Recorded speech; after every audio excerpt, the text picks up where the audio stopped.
Mwenyekiti Chipkizi ambaye ni mgeni wetu rasmi katika maadhimisho haya ya lishe, tunamkaribisha. Karibu sana mwenyekiti, karibu sana kwenye kata yetu, tunakupenda. Hii ndio lishe ya kwanza ambayo ni dona. Dona hili kwanza tunaweza kusema lishe ni nini? Lishe ni mchakato mzima tangia chakula kinapoliwa, yani kikiwa tumboni ndo tunaita lishe yenyewe. Lakini pia lishe haiwezi kukamilika bila kufanyaje? Kuandaliwa, kianza kupikwa jikoni. Kwa hiyo hii lishe yetu ni ya uji wa dona ambayo inamrahisishia mama, haina gharama kubwa. Ambayo hii lishe ya dona, unga wa dona tutachanganya na karanga. Kwa hiyo tunaweka karanga zetu hapo kama unavyoona mwenyekiti wetu. Wakina mama watakoroga vizuri, ambao karanga hiyo inakuwa imeshasagwa, imeiva ikiwa yani imekaangwa jikoni. Kwa hiyo hapo haitokaa sana. Hii ni dona. Dona hiyo ambayo ina karanga zilizosagwa na pia ina maziwa. Kwa hiyo tutaiacha kidogo itachemka, ndio tutaweka sukari. Ambayo hii lishe inamsaidia mtoto na mama pia.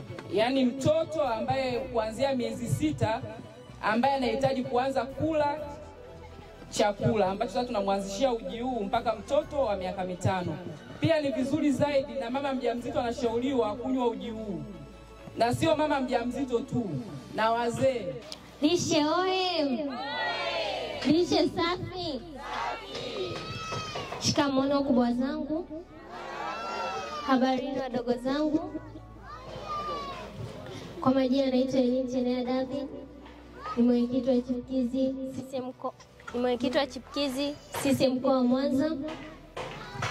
Nipo hapa leo kuhamasisha wakina mama wape watoto lishe. Pia ningependa kutoa ushauri upande wa kina mama na watoto pia. Upande wa kina mama, kuwalinda watoto dhidi ya ukatili majumbani na mashuleni. Pia kujitokeza kwa wingi hichi kipindi cha uchaguzi ili kupiga kura. Upande wa watoto, ningependa kuwashauri kukataa ukatili ambao unafanyika majumbani na mashuleni.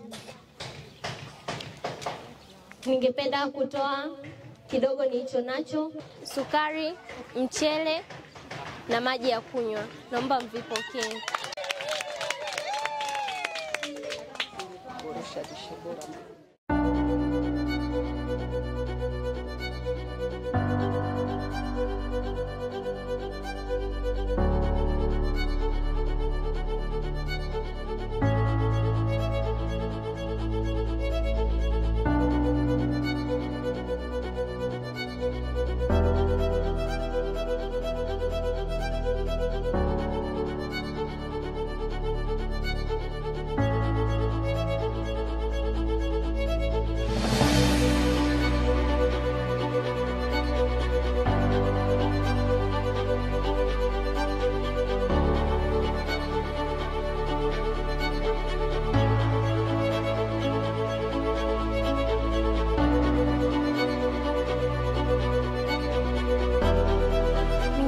Kutumia nafasi kuaga na kuwashukuru kwa ushirikiano wenu.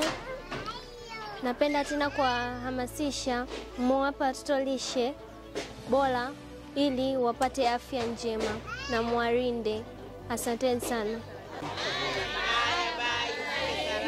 Asante.